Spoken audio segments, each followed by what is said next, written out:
5, 4, 3, 2, 1, 0.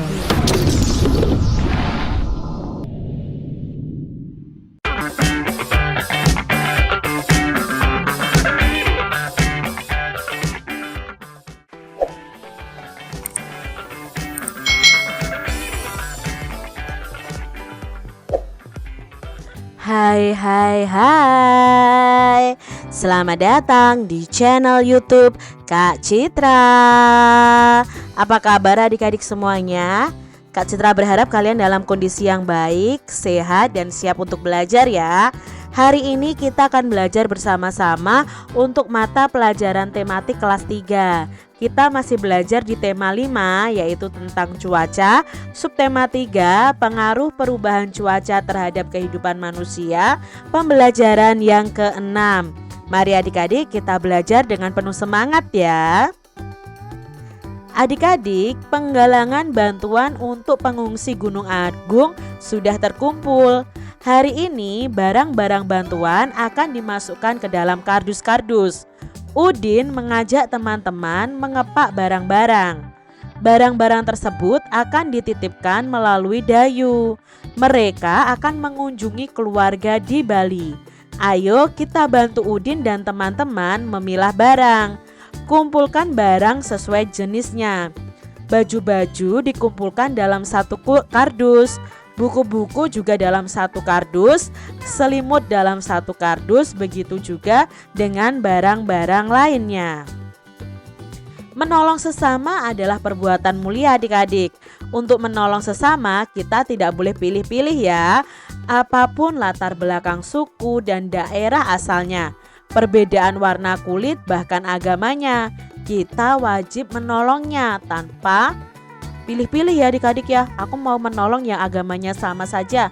Aku mau menolong yang daerah asalnya sama dengan aku. Tidak boleh seperti itu. Kita tidak boleh memilih-milih adik-adik. Ini yang dilakukan oleh Udin dan teman-temannya. Mereka mendapat kabar tentang pengungsi Gunung Agung. Mereka segera bergerak menghimpun bantuan. Apakah adik-adik pernah menunjukkan sikap menolong selama ini? Kak Citra berharap kalian pernah ya menolong teman-teman kalian yang dalam kesusahan. Tuliskan sikap menolong yang pernah kamu lakukan, lalu kalian bisa ceritakan pada temanmu di depan di depan kelas kalian masing-masing, atau mungkin di depan keluarga kalian adik-adik. Jadi kalian buat cerita, aku pernah menolong ini, dia terjatuh dari sepeda misalnya seperti itu. Kalian bisa ceritakan kepada teman atau kepada orang tua kalian. Nah, misalnya di sini kalian bisa membuat diagram seperti ini. Siapa yang kamu tolong? Lalu kapan kamu melakukannya? Apa yang kamu lakukan untuk menolongnya?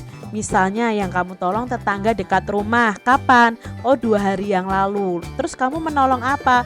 Oh, mengembalikan kucingnya yang telah hilang 2 hari. Misalnya seperti itu. Siapa yang aku tolong? Misalnya Siti. Misalnya kapan? Hari ini. Apa yang kamu lakukan untuk menolongnya? Misalnya membantu membawa Siti ke UKS karena Siti jatuh dari sepeda. Misalnya seperti itu. Jadi kalian buat diagram seperti ini ya. Terus kalian tuliskan siapa yang pernah kalian tolong, kapan, dan apa yang kamu lakukan untuk menolong mereka. Dayu akan membawa bantuan teman-teman SD Nusantara. Ayah akan mengendarai mobil ke Bali. Dibutuhkan waktu 48 jam perjalanan ke Bali dari Jakarta. Yuk kita temani Dayu selama perjalanan ke Bali. Nah, di sini selama perjalanan Dayu ini belajar adik-adik. Nah, di sini ada soal matematika tentang pecahan. Ibu membawa melon untuk bekal di jalan. Melon dipotong menjadi 8 bagian. Dayu makan 2/8 bagian melon. Sedangkan ayah makan 3/8 bagian melon. Berapa jumlah melon yang telah dimakan ayah dan Dayu? Berarti kita jumlahkan. Dayu tadi 2/8, lalu ayah 3/8. Karena penyebutnya sudah sama-sama 8, kita jumlahkan saja pembilangnya. 2 ditambah 3. Berapa 2 ditambah 3? Ya, 5. Berarti jawabnya 5/8. Jadi jumlah melon yang telah dimakan Ayah dan Dayu ada 5/8 bagian. Soal berikutnya yang Dayu pelajari. Selama perjalanan Dayu tak henti makan kue lapis. 1 loyang kue lapis itu dipotong menjadi 12. Dayu makan 4/12 bagian kue lapis. Ibu makan 2/12 bagian kue lapis. Berapa bagian kue yang telah dimakan ibu dan Dayu? Otomatis kita jumlahkan. Ini yang dimakan Dayu ditambah yang dimakan ibu. Penyebutnya sudah sama-sama 12. Maka kita tinggal jumlahkan pembilangnya. 4 ditambah 2. 4 ditambah 2 sama dengan 6. Berarti jawabnya 6/12. Jadi kue yang telah dimakan ibu dan Dayu ada 6/12 bagian. Soal selanjutnya adik-adik, Dayu membawa bekal 15 batang coklat untuk dinikmati selama perjalanan. Dayu telah memakannya 5 batang coklat. Ibu dan ayah menghabiskan 5 batang juga. Berapa bagian coklat yang telah dihabiskan? Kita jawab dulu berapa bagian coklat yang telah dihabiskan. Otomatis kalau sudah, baru nanti kita jawab pertanyaan berikutnya. Nah, yang dimakan Dayu itu 5/15. Mengapa 5/15? Karena Dayu memakan 5 batang dari 15 batang yang ada. Ibu dan ayah menghabiskan 5 batang juga. Berarti bagian ayah dan ibu itu juga 5/15. Maka kita jumlahkan. Sudah sama-sama penyebutnya 15, kita jumlahkan pembilangnya. 5 ditambah 5 sama dengan 10. Berarti jawabnya 10/15. Jadi coklat yang telah dihabiskan ada 10/15. Sekarang masih tersisa berapa bagian untuk diberikan kepada saudara di Bali? Nah, kita jawab di belakangnya adik-adik ya. Tadi yang sudah dimakan 10/15. Nah, yang belum dimakan untuk menguranginya, tadi kan Dayu membawa bekal 15 batang. Berarti 15 batang itu per 15. Dikurangi yang sudah dimakan Dayu dan yang dimakan ibu dan ayah tadi, jumlahnya berapa? Ya 10/15. Jadi 15/15 dikurangi 10/15 sama dengan, nah kita lihat penyebutnya sudah sama, kita kurangi nih pembilangnya. 15 dikurangi 10 sama dengan 5/15. Jadi coklat yang tersisa yang diberikan pada saudara di Bali ada 5/15 bagian. Nah, adik-adik di sini ada operasi hitung nih. Yuk kita kerjakan bersama-sama. Yang A, 3/4 ditambah 4/4. Berapa hasilnya? Karena penyebutnya sudah sama, berarti kita jumlahkan 3 ditambah 4. 3 ditambah 4 itu sama dengan 7. Berarti jawabnya 7/4. 2/10 ditambah 3/10. Jawabnya adalah 2 ditambah 3/10. 2 ditambah 3 sama dengan 5. 5/10 berarti jawabnya. Sekarang yang C adik-adik. Coba adik-adik, berapa ya jawabnya yang C? 1/5 ditambah 4/5. Ya, berarti jawabnya ada 5/5. Sebenarnya kalau pembilang dan penyebut itu sama, 5/5 itu artinya berarti 1 adik-adik.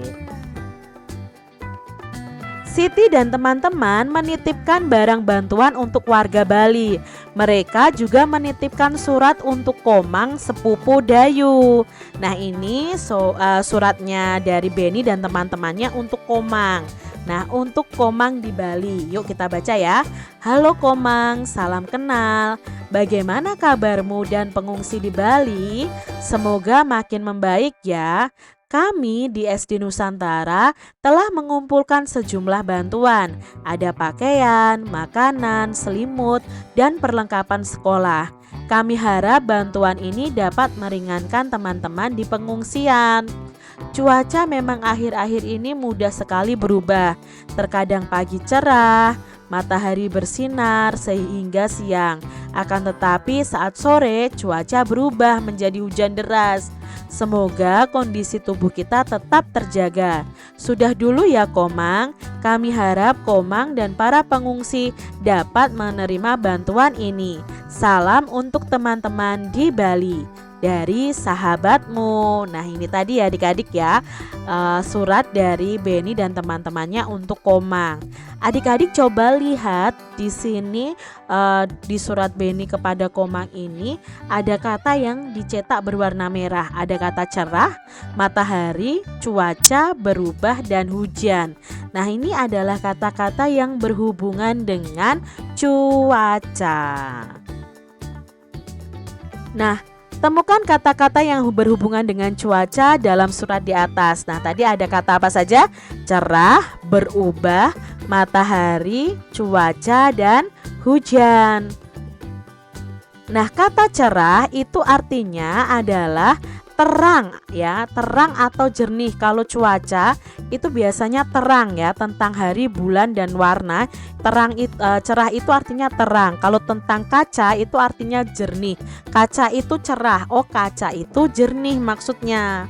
Lalu tadi ada kata matahari. Nah, matahari itu artinya adalah benda angkasa, titik pusat dari tata surya, berupa bola berisi gas yang bisa mendatangkan terang dan panas pada bumi. Lalu di suratnya tadi ada kata cuaca. Nah, cuaca itu artinya adalah keadaan udara pada suatu tempat tertentu dengan jangka waktu yang terbatas.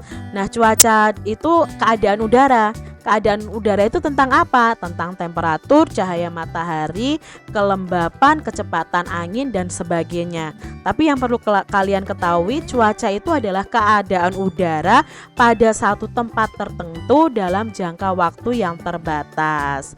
Berikutnya ada kata berubah.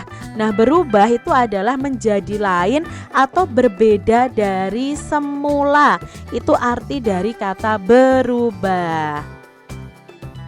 Ada kata hujan. Nah, hujan ini artinya adalah titik-titik air yang berjatuhan dari udara karena adanya proses pendinginan. Itu tadi arti dari kata hujan ya. Mungkin contoh kalimatnya, hari ini hujan turun sangat lebat. Seperti itu adik-adik. Nah, tahukah adik-adik, tadi Kak Citra mengartikan sebuah kata itu dari mana? Nah, Kak Citra itu mengartikan kata-kata tadi itu dari kamus. Kamus adalah buku yang berisi kata atau istilah. Biasanya akan disusun menurut abjad. Nah, kamus juga memberikan penjelasan makna kata atau istilah tersebut. Tadi kan istilah hujan itu artinya apa? Kak Citra taunya dari Kamus Besar Bahasa Indonesia ini. Tahukah kamu cara menggunakan kamus? Nah, kalau kalian punya kamus seperti ini, kalian bisa perhatikan petunjuk penggunaan kata Kamus Besar Bahasa Indonesia ini. Tentukan dulu kata dasar yang dicari. Misalnya kalau ada kata menjaga, itu kata dasarnya adalah jaga. Buka kamusnya berdasarkan huruf awal kata dasarnya. Misalnya huruf awal kata dasarnya adalah J. Ya, jaga itu berarti kan huruf awalnya adalah J. Kalian cari nih, biasanya ada lekukan seperti ini. Nah, kalian cari yang huruf J. Nah, cari berdasarkan urutan huruf kedua setelah itu. Jaga berarti huruf keduanya kan A. Huruf pertamanya J, berarti ja. Cari kata ja, begitu. Nah, setelah itu kamu akan temukan letak kata dasarnya yaitu kata jaga, dan kalian bisa cari arti kata jaga itu apa. Oh, jaga itu atau menjaga itu artinya memelihara atau merawat. Nah, adik-adik, kalau di Kamus Besar Bahasa Indonesia itu begitu cara mencari kata arti katanya. Di sini ada kalimat Udin menjaga kondisi tubuhnya dengan baik. Cari dan temukan kata-kata yang berhubungan dengan cuaca pada kamus, lalu tuliskan maknanya. Adik-adik bisa mencari kata-kata di kamus yang berhubungan dengan cuaca. Contohnya di sini Kak Citra mencarikan kata-kata yang berhubungan dengan cuaca itu berawan. Artinya itu kalau di kamus itu diliputi awan. Lalu ada kata petir. Petir itu adalah kilatan listrik di udara disertai bunyi gemuruh karena bertemunya awan yang bermuatan listrik positif dan negatif. Lalu di kamus itu ada kata iklim, ya. Iklim itu kan juga berhubungan dengan cuaca. Iklim itu artinya adalah kondisi cuaca yang berlangsung di tempat tertentu dalam kurun waktu yang lama, ya. Misalnya sekitar 30 tahun. Lalu yang berhubungan dengan cuaca berikutnya ada kelembapan. Kelembapan itu artinya sifatnya lembab atau keadaan udaranya atau hawanya yang lembab. Lalu ada kata mendung. Mendung itu awan yang mengandung hujan. Kalian bisa temukan kata-kata yang lain di Kamus Besar Bahasa Indonesia. Adik-adik, kamu tentu pernah mengalami keadaan cuaca yang berubah dalam waktu 1 hari. Bagaimana cara kamu mengatasinya? Nah, adik-adik, kalau kalian itu pernah ya alami, misalnya pagi hari itu panas tapi siangnya hujan, lalu sorenya mungkin tidak hujan lagi, berubah-ubah terus seperti itu. Nah, akhir-akhir ini cuaca itu menghadapi musim pancaroba yang tidak menentu. Pagi cerah, siang panas, dan sore pun bisa hujan hingga malam. Daya tahan tubuh pasti menurun saat musim cuaca berubah. Ada baiknya kita harus mawas diri supaya tetap sehat dan terhindar dari serangan penyakit. Caranya bagaimana? 1. Makan makanan yang bergizi, karena gizi yang cukup itu menambah daya tahan tubuh kita. 2. Banyak minum air putih, karena air putih itu bermanfaat untuk kesehatan, terutama dalam menjaga keseimbangan tubuh. Yang ketiga, olahraga teratur akan membuat tubuh menjadi segar, karena sehat harus diimbangi dengan olahraga. Nah, itu tadi cara menjaga tubuh kita dari serangan penyakit di saat cuaca itu seringkali berubah. Demikian tadi adik-adik pembahasan kita di tema 5, subtema 3 pembelajaran yang ke-6. Semoga video pembelajaran ini bermanfaat untuk adik-adik semuanya. Dan sampai jumpa lagi di video pembelajaran Kak Citra selanjutnya. Tuhan memberkati. Jangan lupa tekan tombol subscribe, lalu tekan loncengnya, tekan juga tombol like, lalu share ke media sosial kalian. Jangan lupa untuk ikuti media sosial Kak Citra. Terima kasih.